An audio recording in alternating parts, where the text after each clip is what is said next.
अस्सलाम वालेकुम दोस्तों, मैं हूं आपका मेज़बान डीजे और आप देख रहे हैं डीजे न्यूज़ इन्फो चैनल। आज 2 जुलाई 2023 है और हम आपकी खिदमत में हाजिर हैं इटली यूरोप से ताज़ा तरीन खबरें लेकर और उम्मीद करते हैं कि आप सब भी खैरियत से होंगे।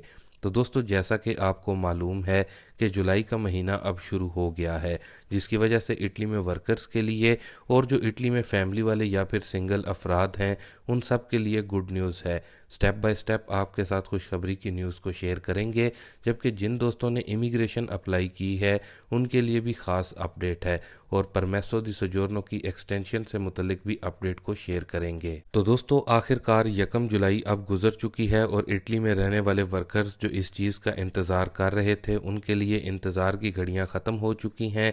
1 जुलाई 2023 से ऑफिशियली तौर पर नया जो कानून है वो लागू हो चुका है, कूनियो फिस्काले का।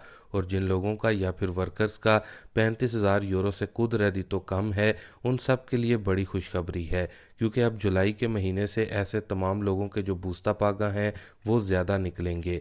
ख्याल रहे कि हुकूमत की तरफ से कूनियो फिस्काले जो है, जो कि पहले 2% था, अब इसको बढ़ाकर 6% कर दिया गया है, जबकि जिनके कुद रदितो 25,000 यूरो से कम हैं उनका कूनियो फिस्काले 7% कर दिया गया है। और जुलाई के महीने से शुरू होकर इस साल के आखिर तक यानी कि 31 दिसंबर 2023 तक हर माह इसमें टैक्स की कटौती की जाएगी, जिसकी वजह से इटली में वर्कर्स के बूस्ता पागा में अब आपको 100 यूरो इजाफी हो जाएंगे। ख्याल रहे कि कुछ लोगों को 90 यूरो, कुछ को 70 यूरो, कुछ को 100 यूरो इजाफी बूस्ता पागा में मिलेंगे, लेकिन दोस्तों ज़्यादा से ज़्यादा जो इजाफा देखने को मिलेगा वो 100 यूरो का ही होगा।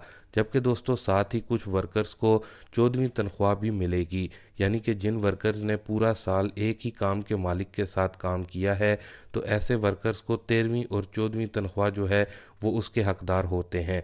और 13वीं तनख्वाह जो मिलती है वो दिसंबर के बूस्ता पागा में आती है।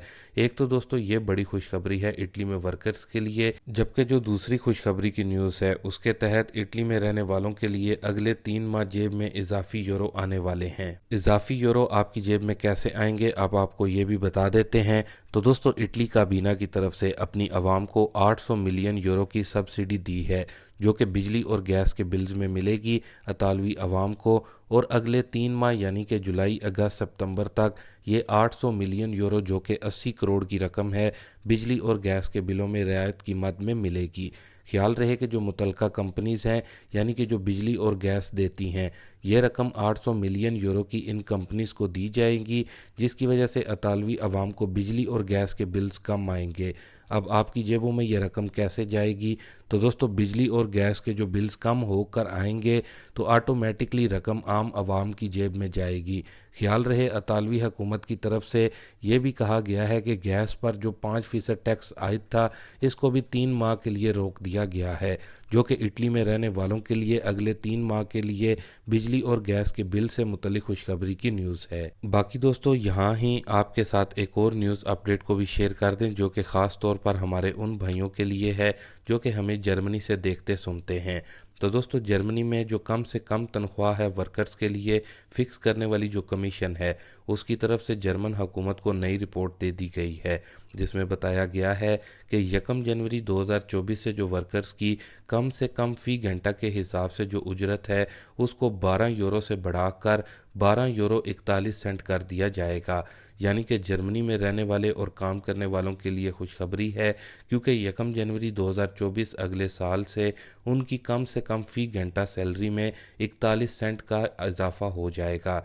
जबकि इस रिपोर्ट में ये भी कहा गया है कि 2025 में मज़ीद 41 सेंट का इजाफा भी किया जाएगा, जो कि जर्मनी में रहने वाले और काम करने वाले वर्कर्स के लिए खुशखबरी की न्यूज़ है। ख्याल रहे कि इससे पहले भी जर्मन हुकूमत की तरफ से वर्कर्स की कम से कम फ़ी घंटा सैलरी को इंक्रीज़ किया गया था। बाकी दोस्तों, अगली न्यूज़ उन दोस्तों भाइयों के लिए है जो कि हमारी वीडियोस को यूके से देखते हैं। यूके में मौजूद इमिग्रेंट्स के लिए गुड न्यूज़ आ रही है। तो दोस्तों, जैसा कि आपको मालूम है कि यूके हुकूमत इस ज़िद पर है कि गैर मुल्की गैर कानूनी इमिग्रेंट्स को यूके से डिपोर्ट किया जाए और तेज़ी से डिपोर्ट किया जाए और इन्हें अफ्रीकी मुल्क रवांडा में भेजा जाए। इससे पहले यूके की सुप्रीम कोर्ट की तरफ से हुकूमत के इस सख्त कानून की मुखालफत की गई थी, लेकिन यूके की हुकूमत की तरफ से इस कानून को यूके के लॉर्ड हाउस में पेश किया गया।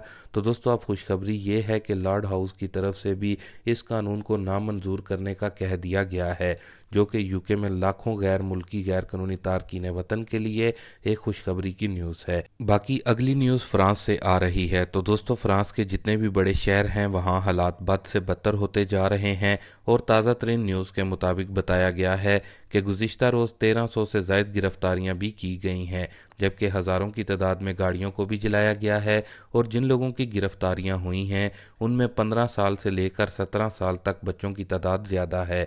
जबकि फ्रांस के प्रेसिडेंट की तरफ से भी एक ख़ास बयान सामने आया है, जिसमें उनका कहना था कि ये वालिदैन की ज़िम्मेदारी है कि वो अपने बच्चों को कंट्रोल करें, और अगर वालिदैन भी अपने बच्चों को कंट्रोल नहीं करते तो ऐसी सूरत में वालिदैन पर भी एक्शन लिया जाएगा। बाकी दोस्तों इसके साथ ही एक बार फिर से इटली की खबरों की जानिब बढ़ते हैं। तो दोस्तों इटली इमिग्रेशन को लेकर जो अपडेट आ रही है उसके मुताबिक बताया गया है कि जो कोटा था 82,705 अफराद का, इसमें 50% से ज़ायद सिर्फ बांग्लादेश से लोगों ने अप्लाई किया था, जबकि 16 से 17% इंडिया से लोगों ने अप्लाई किया था, जबकि पाकिस्तान से 7.6% इमिग्रेशन अप्लाई हुई थी, जबकि बाकी की जो परसेंटेज है वो दीगर और ममालिक के लोगों की है। तो दोस्तों आप यहाँ से ख़ुद अंदाज़ा लगा सकते हैं कि सबसे ज़्यादा बांग्लादेश और इंडिया से लोगों ने अप्लाई किया था, तो इसलिए इन दो मुल्कों के लोगों के पेपर्स भी ज़्यादा निकले हैं। बाकी पाकिस्तानियों के भी पेपर्स निकले हैं, लेकिन जिन दोस्तों के नौलास्ता नहीं निकले वो अब 82,705 के कोटे से उम्मीद उतार दें और अगले कोटे का इंतज़ार करें। बाकी रही बात अगले कोटे की, तो दोस्तों अभी तक हुकूमत की तरफ से कोई भी हलचल नहीं हुई, कोई भी नई अपडेट इमिग्रेशन से मुतलिक सामने नहीं आई। बाकी दोस्तों अब परमेसो दी सजोर्नो की एक्सटेंशन से मुतलिक, जो कि ख़ास तौर पर उनके लिए है जो कि इटली में स्टूडेंट्स हैं, इसलिए स्टूडेंट इसको गौर से देख और सुन लें। उसके बाद रेडितो दी चित्ताडिनेंजा से मुतलिक जो अपडेट है वो भी शेयर करेंगे। तो ऐसे दोस्त भाई जो इटली में स्टूडेंट की बुनियाद पर आते हैं, तो उनको जब पहली सजोर्नो मिलती है उसके बाद इसको रिन्यू करवाने के लिए उनको कौन कौन से डॉक्यूमेंट्स की ज़रूरत होती है पहले ये जान लेते हैं। तो दोस्तों जो भी कोर्स में आप इटली आए हैं तो उसका एक एग्ज़ाम कम से कम आपने पास किया हो, और फिर दूसरे नंबर पर आपके पास हेल्थ इंश्योरेंस का होना भी ज़रूरी है, तो आप अपनी सजोर्नो को रिन्यू करवा सकते हैं। इसके अलावा स्टूडेंट के पास अपनी सजोर्नो को रिन्यू करवाने का एक और भी ऑप्शन मौजूद है। जो भी कोर्स आपने पाकिस्तान से अप्लाई किया था जिसमें आप इटली आए हैं, आप उसी कोर्स से मुतलिक किसी और यूनिवर्सिटी में एडमिशन ले सकते हैं, तो ऐसी सूरत में भी आपकी जो सजोर्नो है वो रिन्यू हो जाएगी। काफ़ी दोस्त भाई जो कि इटली में स्टूडेंट्स हैं उनकी तरफ से पूछा जाता है कि स्टूडेंट्स के बारे में भी बताया करें। तो दोस्तों स्टूडेंट से वाबस्ता हमारे पास इतनी कोई ख़ास इन्फॉर्मेशन नहीं होती, लेकिन जब किसी स्टूडेंट वगैरह से कुछ मालूमात मिलती हैं या फिर कोई नया कानून वगैरह आता है तो वो फिर हम आप लोगों के साथ ज़रूर शेयर करते हैं। बाकी अब देख लेते हैं रेडितो दी चित्ताडिनेंजा से मुतलिक जो अपडेट है।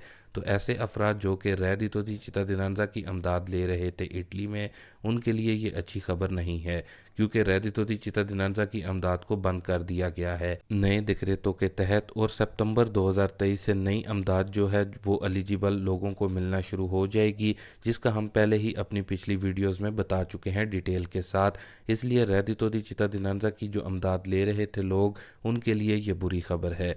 बाकी दोस्तों ये थी अभी तक की कुछ अहम और ख़ास खबरें इटली यूरोप से। अभी के लिए दें इजाज़त अपने मेज़बान डीजे को। मिलते हैं अपनी नेक्स्ट वीडियो में नई और ताज़ा तरीन खबरों के साथ। तब तक के लिए दोस्तों अल्लाह हाफिज़।